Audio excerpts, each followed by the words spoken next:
Can I pick up from where I left off on Mother's Day? Because I just want to talk about fatherhood versus daddyhood. Come on. And I want to add something. Don't miss your opportunity or responsibility. Don't miss out on your responsibility and opportunity. Amen. Amen. You can be seated in the presence of the Lord. Worship and praise team, you can go. Fatherhood versus daddyhood. Don't miss out on your responsibility and opportunity. Before I even get into this discourse, can I throw some numbers out to you? I was reading an article that was published in January of 2013, right after the census came out, and something that the Washington Times put out. Can I just give you some numbers here?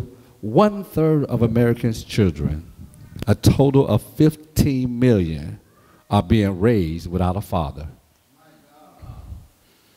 A 2011 University of Melrose study found that absentee fathers were linked with higher rate of juvenile delinquency, while a Canada study shows that kids whose fathers were active parents in early and middle childhood had fewer behavioral problems, higher intellectual abilities as they grew older.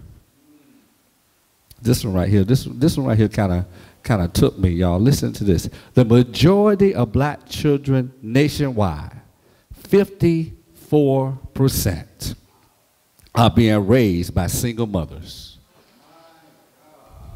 Now that was in 2013. I'm sure that it has risen since then. Only 12% of black families below the poverty line has both parents present, compared with 41% of poor Hispanic families and 32% of poor white families. In all but 11 states, that means 39 if my calculation is right, in all but 11 states, most black children do not live with both parents. In all but 11 states, most black children do not live with both parents. In every state, 70% of white children do. In all but 2 states, most Hispanic children do. Can I talk about fatherhood versus daddyhood? To lay this foundation right, can I define fatherhood and then define daddyhood? Fatherhood is the natural ability to produce a child. Fatherhood is the natural ability to produce a child. Daddyhood, on the other hand, is the hands-on act of raising a child. As I explained on Mother's Day, you don't have to be a father to be a daddy. Let me say that again. Because you don't have to have a natural child to be a daddy. We got some granddaddies who are daddies. We got some uncles who are daddies. We got some daddies who are daddies just because they don't want to see the child going out there and they're not even related, but just being a daddy. Got a lot of fathers, but not a whole lot of daddies. And so we have to look at this picture because fatherhood is just the act. Daddyhood is the long haul. Fatherhood is just the act. Shaq had a father, but then he had a daddy. And when he signed to the NBA, he recognized his daddy and dissed his father. Oh, God, somebody help me today. Because daddy was there when he had to buy the 13, 15, and 16 size shoes. Daddy was there on the court when daddy couldn't beat him playing ball no more. Daddy was there when he was taller than him, and he still had to tell him, boy, you better sit down. I don't know where father was. Daddy was there. Daddy was there. Fatherhood versus daddyhood. Because we got too many fathers who are missing out on their responsibility and opportunity. May I propose to us that it is a God-given responsibility, opportunity, and privilege. Let me say it again. It is a God-given responsibility, opportunity, and privilege. It's a privilege to be called daddy. Oh, God. It's a privilege to be called daddy and really be a daddy. It's a privilege to be able to know that God has put a child in your hands because he believes your hands has the ability to shape and form and mold into something that they would not be without you. The latest statistics, before just recently, it used to only be considered that only boys really needed daddies, that girls needed them, but they could make it without them. But when they began to really research more, they found out that when there's a daddy in the house, the daughter usually finds somebody like daddy. And when there's not a daddy in the house, she usually goes out and finds somebody to replace the daddy that was not in the house, and usually ends up with somebody, oh God, who she should not end up because she's looking for love in all the wrong places. Looking for all in all the wrong places. Because daddy plays an impact both boys and girls. Can I show you two daddies, two fathers in the Bible, then show you one daddy in the Bible just to illustrate my point real quick?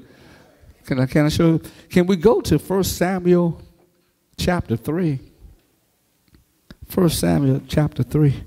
I want to show you the first daddy, the first father, rather, I want to deal with. He was a father, but there was no daddyhood here. 1 Samuel chapter 3, I want to look at verse 11. I'm going to wait till you get it because I want you to see it. 1 Samuel chapter 3, verse 11. Do you have it? Listen to what it says. And the Lord said to Samuel, now can I give you a little history here? Samuel is the son of Hannah. Hannah prayed for Samuel to be born, and when he was born, she dedicated him back unto the Lord, so he stayed in the temple. And what happens here is that Samuel is sleeping, and he heard somebody call his name. So he gets up and runs to the priest, who is Eli. He says, Eli, here I am. What you want? Eli said, I ain't call you. So Samuel goes back and lay down, and somebody calls him again, and he gets back up and says, Eli, what do you want? Eli said, boy, if you don't go back to sleep, I didn't call you. The third time he gets up and said, he heard somebody call him, and he gets up and said, Eli, what do you want? Here I am. Eli finally gets the revelation, maybe it's the Lord calling him. So Eli says, do this, Samuel, lay back down. And if you heard somebody calling you again, just say, here I am, Lord, your servant, speak. And so Samuel goes back and lay down again. And this time, the Bible said the Lord stood by his bed and called his name. And Samuel said, here thy servant is, Lord, speak. And this is what the Lord speaks in the 11th verse. And the Lord said to Samuel, behold, I will do a thing in Israel at which both the ears of everyone that hears it shall tingle. In that day I will perform against Eli all things which I spoken concerning his house, which I began, and I will also make an end. For I have told him that I will judge his house forever for the iniquity which he knoweth, because his sons made themselves vile, and he restrained them not. And therefore I have sworn unto the house of Eli that the iniquity of Eli's house should not be purged with sacrifices nor offerings forever. Eli was a father, but was not a daddy. his sons, who was in the lineage of being priests, took the sacrifice and did all kinds of things with them, slept with the women in the church. And God got upset and said, Eli, what is happening? And Eli could not control his sons. Why could Eli not control his boys? May I propose to you that Eli wasn't a daddy in the house. So when the boys got older, they didn't listen to Eli. Eli was a priest. Eli served the Lord. Eli was chosen by God. Eli got rich in the house of the Lord. But Eli was not a daddy. And when his sons came up, the Bible said his sons did not go in the way of the Lord. And God got angry and said, I'm going to cut off Eli and his sons. He prophesied to Eli that both of your sons are going to die in the same day. Because daddyhood has the ability to stray your course in the right way. Fatherhood lets you do what you want. Oh, God. I am declared in my house. My wife made a little note on the card she gave me. I laughed at it. I am declared in my house. I'm mean. I'm daddy. Because I'm going to stray this course. Although the Lord has been dealing with me about being a little bit nicer, but I'm still a little mean because I'm going to stray this course. I'm going to stray this course. Because everybody look, oh, the pastor's daughter. You don't necessarily want me as daddy in your house. Oh, God. You might want me as pastor, but you might not want me as daddy.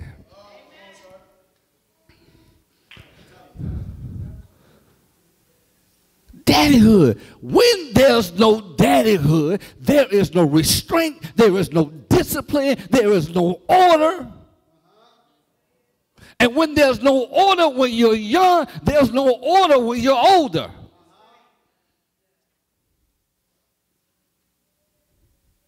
I have to be daddy.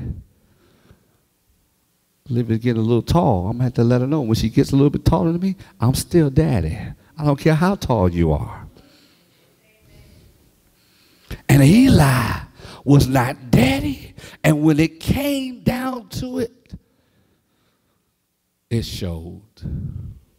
Can I read it from the Message Bible? It makes it even more plain in the Message Bible. Can I go there? God said to Samuel, listen carefully. I'm getting ready to do something in Israel that is going to shake up everyone up and get their attention. The time has come for me to bring down Eli's family. Everything I warned him of, every last word of it, I'm letting him know that the time's up. I'm bringing judgment on his family for good. He knew what was going on, that his son was desecrating God's name and God's place, and he did nothing to stop them. This is my sentence on the family of Eli. The evil of Eli's family can never be wiped out by the sacrifice or offerings. Daddyhood that is missing is destructive to the child. Daddyhood that's not there causes the child to go haywire at a time that they need to be disciplined. Yes, every child's going to do what they want to do when they get to a certain age, but they'll remember your discipline. They'll remember your order. When there's only fatherhood and there's no daddyhood, look what happens. Can I go to the second father? Would you travel with me to 1 Samuel? Stay in 1 Samuel, but I want to go to chapter 8. I want to go to chapter 8. I want to start at verse 1 and go down to verse 5. 1 Samuel chapter 8, beginning at the first verse. When you have it, say amen. Listen to what it says. And it came to pass when Samuel was old that he made his sons judges over Israel. Now the name of his firstborn was Joel, and the name of his second was Abi. And they were judged in Beersheba. And his sons walked not in his ways, but turned aside after Luther, and took bribes and perverted judgments. Then all the elders of Israel gathered themselves together and came to Samuel unto Raham, and said unto him, Behold, thou art old, and thy sons walk not in thy ways. Now make us a king to judge us like all the nations. Samuel, the prophet, from the youth on up, Samuel, who declared the victory over the Philistines, Samuel, who anointed Saul, Samuel, who was one of the greatest prophets ever known.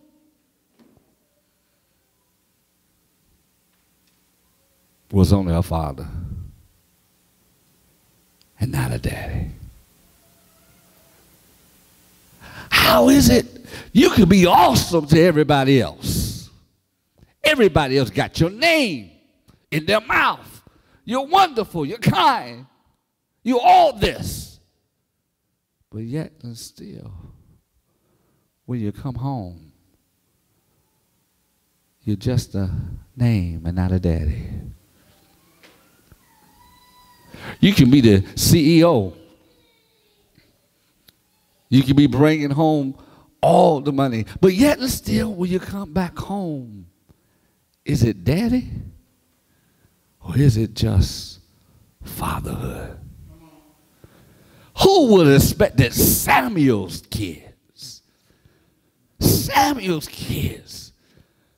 the most anointed prophet there ever was, Samuel's kids, not to follow in his footsteps. Samuel's kids not to do what God told them to do. They saw the success of their daddy. They didn't need any bribes. They saw what God did for their daddy. Samuel's kids to turn out the way they did.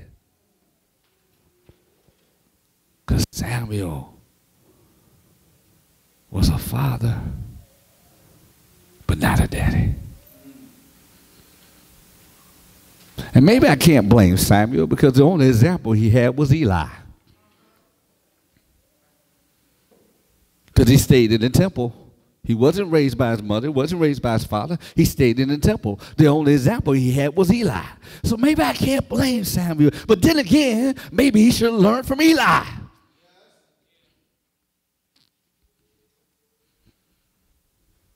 Your legacy, brothers, your legacy won't be how much money you made. Your legacy won't be how big your house is. Your legacy won't be how many titles you have in front of your name. Your legacy will be who is coming behind you and what kind of character do they have. When I'm off the scene, my legacy is going to be left in Olivia and Trinity. I might have to pray for Trinity. That's my legacy. I can build this, that we have 10,000 members, but my legacy when I'm going off the scene will just have a picture. He was the founder. But the legacy will be, what are your children doing? Do they carry the same anointing that you have? Do they walk in the same footsteps? Do you have? Yes, kids have the opportunity to do whatever they want. They have choices to do. But when there has been daddyhood planted on the inside, they try to run, but something tugs on the inside. What is our legacy going to be, brothers? Legacy going to be you was the greatest preacher around. But your children are like Eli's sons and Samuel's sons. What's the legacy we're going to hold? Fatherhood versus daddyhood. Well, let me not leave you on such a sour note. Let me go to daddyhood. Can I go to the Gospel of St. Matthew, chapter 1? The Gospel according to St. Matthew, chapter 1, and I want to begin at the 18th verse. I want to show you that it's not necessarily the biological. It's the hands-on daddyhood. Can we go? Gospel according to St. Matthew chapter 1 verse 18. Now the birth of Jesus Christ was on this wise when his mother Mary was espoused to Joseph. Stop right there. Joseph. Joseph. Joseph is not Jesus' natural father. Have you ever wondered what would God do when he had to find a baby daddy? Oh, Jesus. If God said that my son needs a natural daddy on earth, what made us think, oh, God. I know it's Father's Day, but can I talk to the mothers? What made us think, I'm not a mother, but I'm just using it. What made you think, that's a better way to say it, what makes you think that you don't? God said I could just have him with Mary because he was a virgin birth anyway. It was a virgin birth anyway. Joseph ain't had nothing to do with it. But God said, I need my son to have a daddy.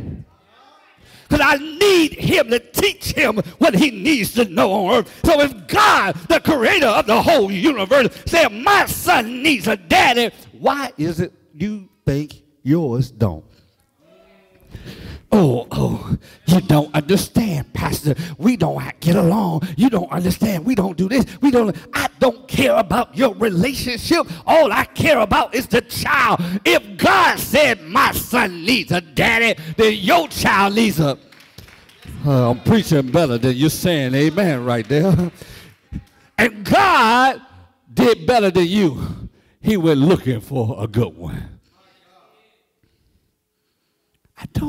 I can't go on my soapbox, but I don't understand.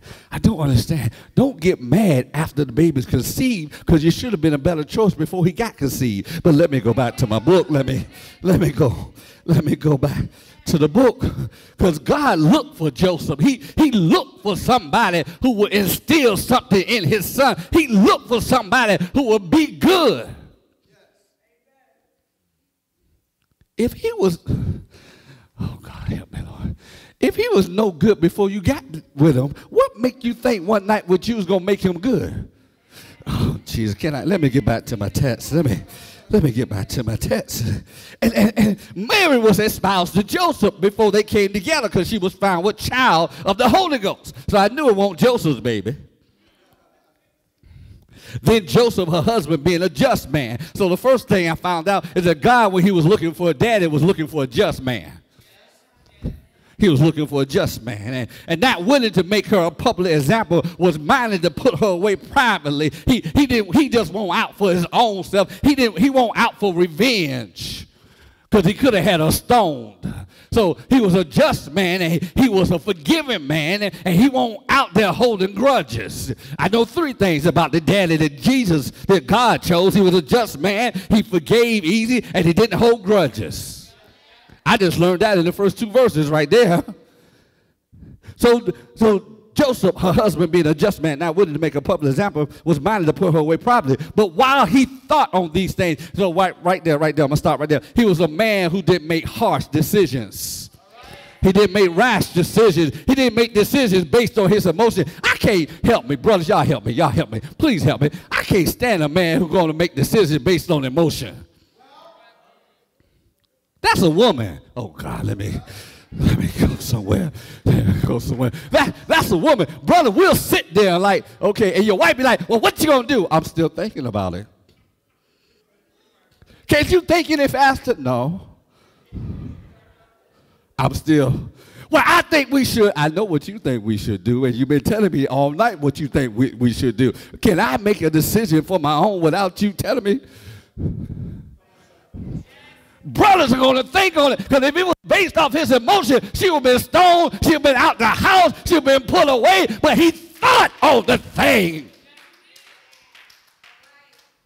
God wanted to find a father who would think things out, who wouldn't take the easy road out. The easy road was just to kick her to the side. But it looks like he was tempted maybe to keep her, because the Bible said, while he thought on these things. For my young people, you need to find a young man who thinks on these things. Not one that always does what you asked him to do. Oh, God, I'm helping somebody. You don't got to say amen. But while he thought on these things, behold, the angel of the Lord appeared to him in a dream, saying, Joseph, thy son of David, fear not to take unto thee Mary, thy wife, for which is conceived in her is of the Holy Ghost. And she shall bring forth a son, and thou shalt call his name Jesus, for he shall save his people from their sins. Now, all this was done that it might be fulfilled, which was spoken of the Lord by the prophet, saying, behold, a virgin shall be with child, and shall bring forth a son, and they shall call his name Emmanuel, which is being interpreted, God with us. Then Joseph, being raised from the sleep, did as the angel of the Lord had bidden him. Stop right there. God went and found a man who was just, who was forgiving, who didn't hold a grudge, who wasn't moved by his emotions, and one who listened to him. I just gave you the 5 qualifications right there of daddyhood. A just man. A man who is not going to be he's going to be easy to forgive. He's not looking for revenge. He's not moved by his emotions. He's going to sit there and think about it, and then he's going to listen to God and be obedient to God. Because Joseph could have said, that was just collard greens I had last night. I'm still kicking her to the curb. But he said, no. And the Bible said, look, he raised up from the sleep and did as the angel of the Lord bid him, and took her to him, his wife. Number 6. Qualification of good daddyhood. Number six. Once he make the decision, he's man enough to deal with the consequences. He's man enough to deal with the consequences. Joseph knew, as soon as I take her as my wife, all my homies going to be like, what's up, man? She pregnant, it ain't yours. But he made the decision, I'm man enough to deal with any consequences that come from my decision of being obedient to God. I made the decision, and I'm going to live with it. Sometimes I make a decision in my house, and since all I got is girls in my house, the whole house is quiet. And I go downstairs and put myself on the couch and chill out and turn on the cable and chill and be cool. Because I'm going to live with the consequence of the decision I made. Go get me a Slurpee and chill on it by myself on the couch. Because you got to live with the consequences, the decisions that you make. And so Joseph, not being Jesus' biological daddy or father, stepped in the role of daddyhood and raised Jesus so that even while Jesus was dying on the cross, he remembered what he was supposed to do, because Jesus was the head of the household. He was the firstborn. And when he was on the cross and Mary was down there, he remembered, hold up, I'm the firstborn. My daddy told me to take care of my mama. And since I'm about to die, he said, wait a minute, I remember, oh God, what my daddy told me. Have you ever got to the point that you were in trouble and you remember what your daddy told you, how to get out of the situation? You remember what your daddy told you? Jesus said, hold up, I remember what my daddy said. John, you're going to be her son. Mary, John's going to be your son. Even on the cross, he remembered what his daddy put in him. His daddy taught him how to be a carpenter. He was 30 years old when he went into the ministry. Before then, he knew how to make money as a carpenter because his daddy showed him what to do.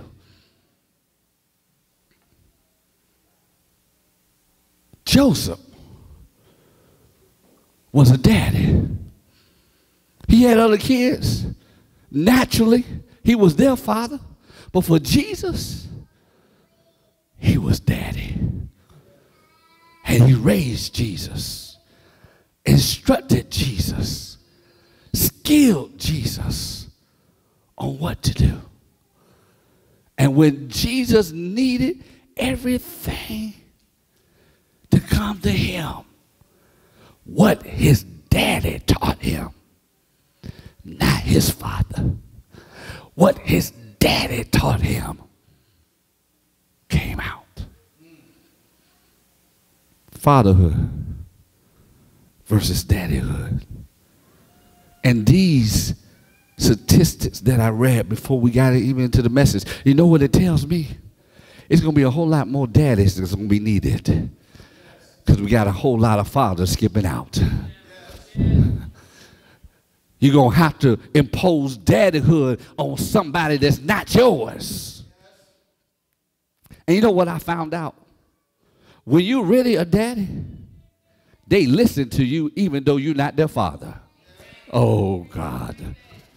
They listen to you. We got a parent, my wife does daycare, and we got a parent that we just had to just kind of adopt her. And I say something to her, and she listens as if I'm her daddy because she recognized daddyhood and responds the same way my daughters would. I said, you don't do that. Okay, I'm sorry. Because daddyhood, when it's demonstrated and shown, is recognized. Because people are looking for daddies. Got a whole lot of fathers running around. All you got to do is go to the sperm bank. Got a whole lot of fathers running around. But you don't got a whole lot of daddies. Go to the restaurants today. See if they're overfull and packed. Go to the retail after the weekend is over and compare the sales of today to the sales of Mother's Day and see if they compare. You know why God made real man daddies?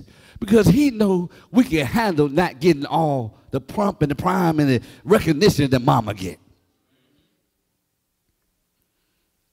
Because real daddies be like, okay, you know, I get a car, I get a car. Don't get a car, don't get a car. Still ain't going to change. I'm daddy. You recognize, you don't recognize. I'm still daddy. You take me out to eat, you don't take me out to eat. I'm daddy. I can pay for my own meal. I'm probably going to pay for yours too.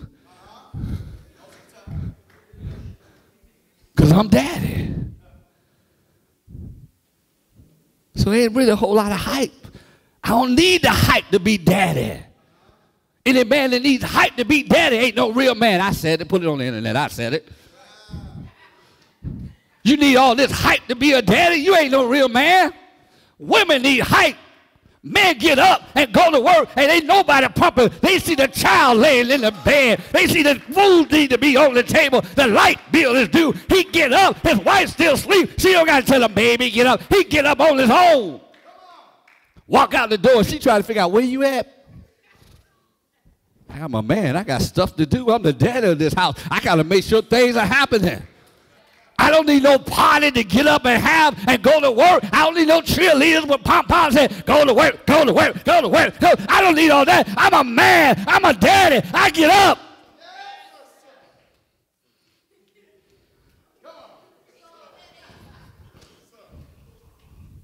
I don't need all that. And I don't get it. And I'm still driving to work. Because I know a real daddy knows what he got to do.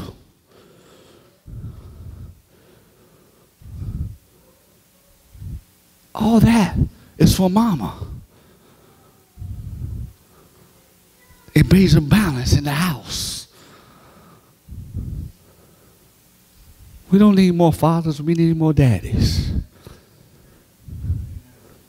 To step up to our responsibility and to step up to our opportunity. Pastor, you ain't painting no nice picture because I don't have no nice pictures to paint. Be a man. Man up.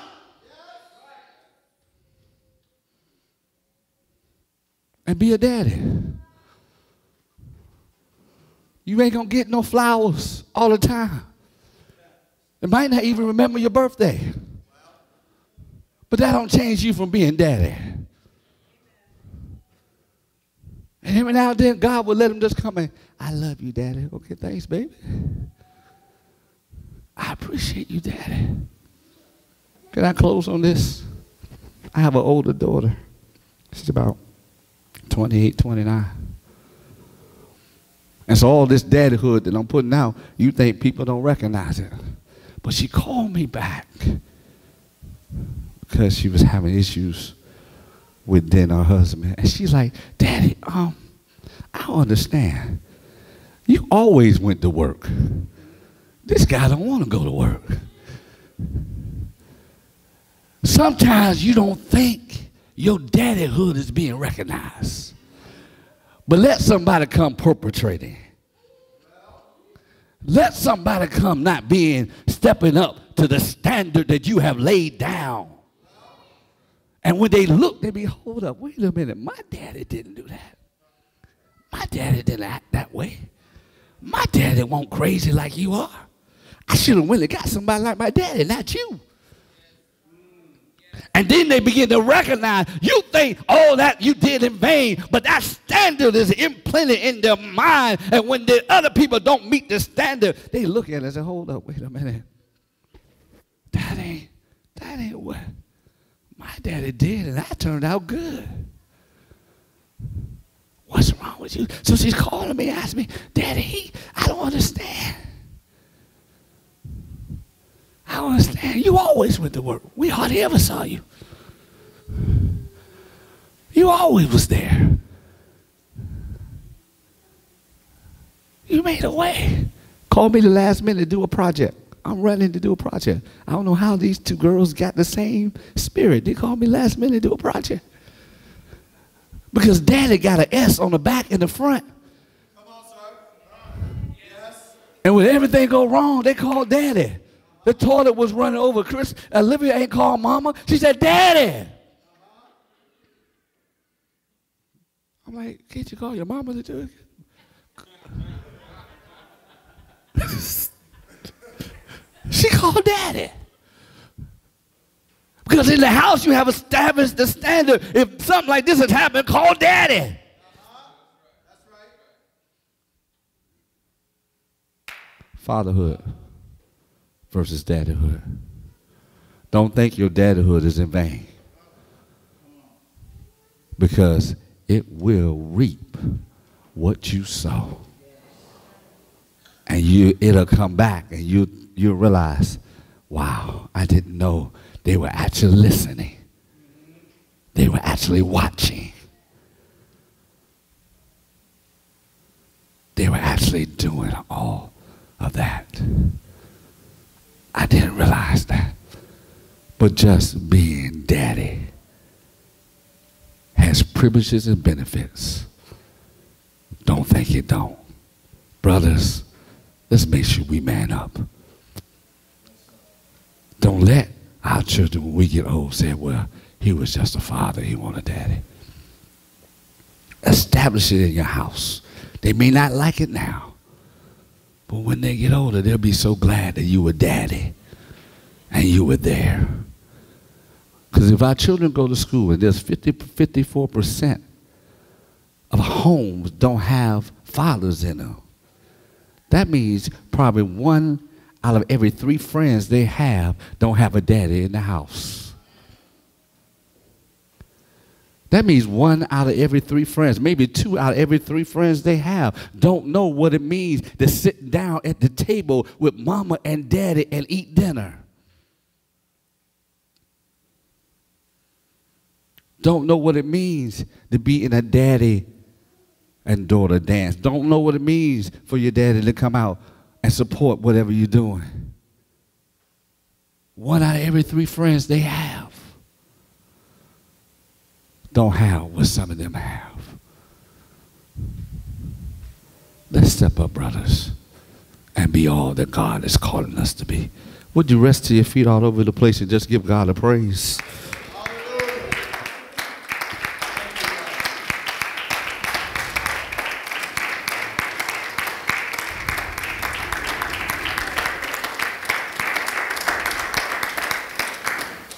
Brothers, can I tell you this? If I never get any flowers, if I never get any cars, my kids are good, they give me cars. If I never get any of that, when I stand before the judgment seat of Christ, I want to hear God say, you were a daddy.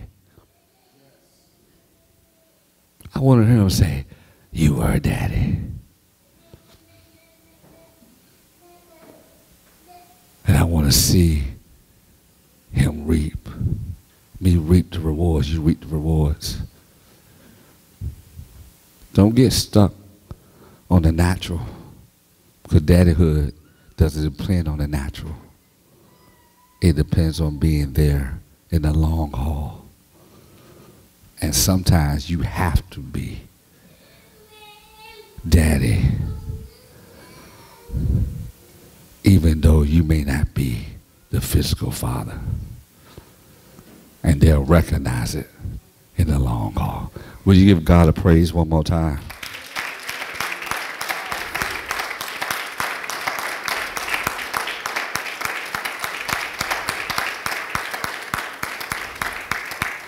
Praise the Lord.